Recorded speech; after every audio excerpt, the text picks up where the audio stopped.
Hey guys, and welcome back to the channel. Today we are back on Fiesta. Last video I did on this was like 6 months to the show, and since then I haven't done anything. I have done a few things, but can you guess why we're here today? So, like I said previously, I already had the second engine, still no loom. If you want to help me with this project, no matter where you are, if you can find me a Ford Puma 1.7 loom, I will be so grateful. Because basically that's literally the only bit I'm missing to make it run with two engines. But yeah, so today we are going to mount the engine at the front. This is because basically the engine has already run, but to sort out the gear system without the front engine and gearbox in place, it's a nightmare. Anyway, I'm going to show you why straight away under the car.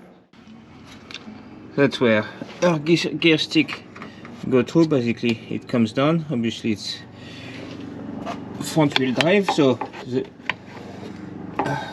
those two guys go at the front. One of them, this one there, basically attached to the gearbox, and that's what make the gear change. And this one attached to the gearbox as well, but it's static.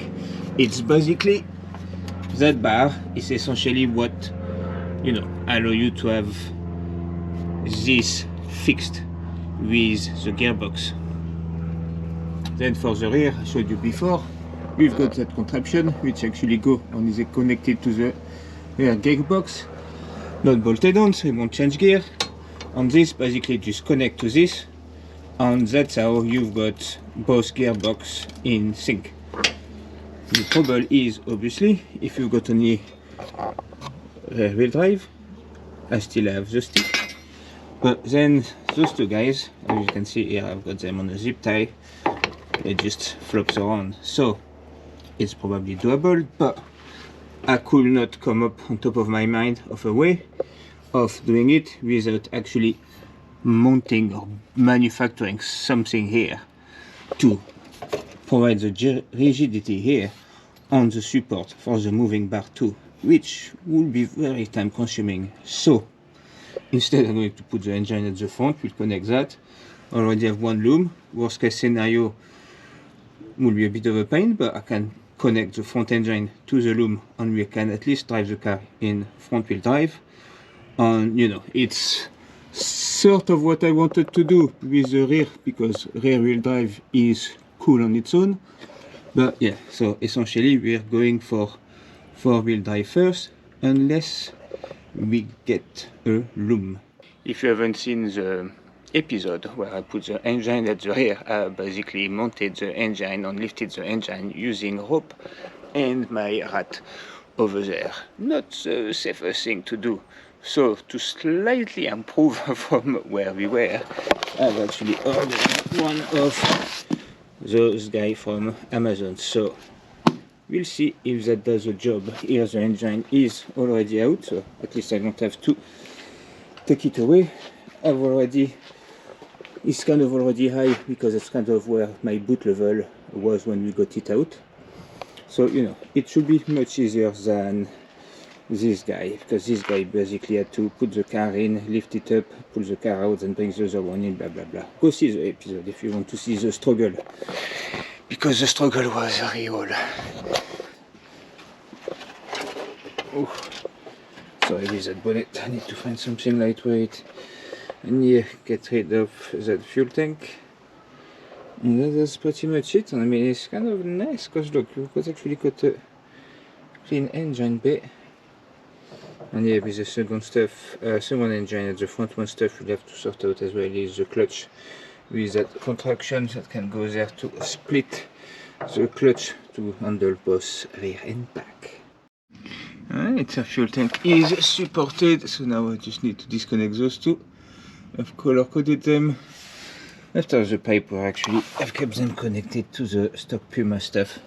So they're zip tied on there, so they should stay there for the time being. And here we go. Open the gate. Yeah, that's the MX-5 riding over there. And then basically reverse, because here it needs to go head first basically, and I think we are more or less in the center And yes, still a mess in there. Well, I mean, it's getting there, right?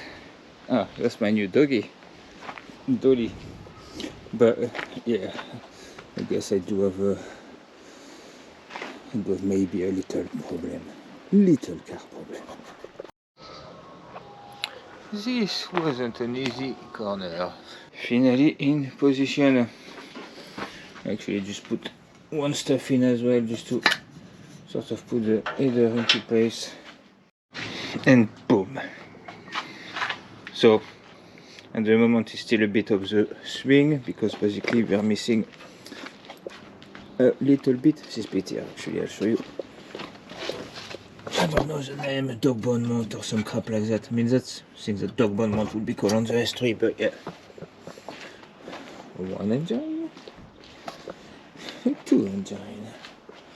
So obviously we don't have the coolant sorted on all of that. Rear, that's basically stock radiator. I actually have another one over there on another fan. At the back for packaging, I think I'm actually going to go with Civic coolant, you know, the kind of short one. Show it to the side, might have mentioned. But yeah, so essentially all the coolant stuff from the stock car, all of that will fit perfectly at the front. It's not going to be the sexiest, but at least it will all fit there. And then we literally just have essentially just one custom coolant system for the rear. It's not even much of a system, right? Radiator, coolant tank, job done. Fuel tank wise, I mean, we still need a loom. I've got the metal already, so I can start building the bed. If you don't have a loom, we can put the fuel tank in here, and yeah, be good enough to drive to the show at least. Yeah, need to sort out the clutch system. Again, if you don't have two engines, we'll just connect the clutch. Nice and easy. I've already got some pipe. We probably need wing. We do have a bumper on the rear bumper, but the rear bumper probably won't be used because we go custom. Side I kind of like to go custom as well, to be honest.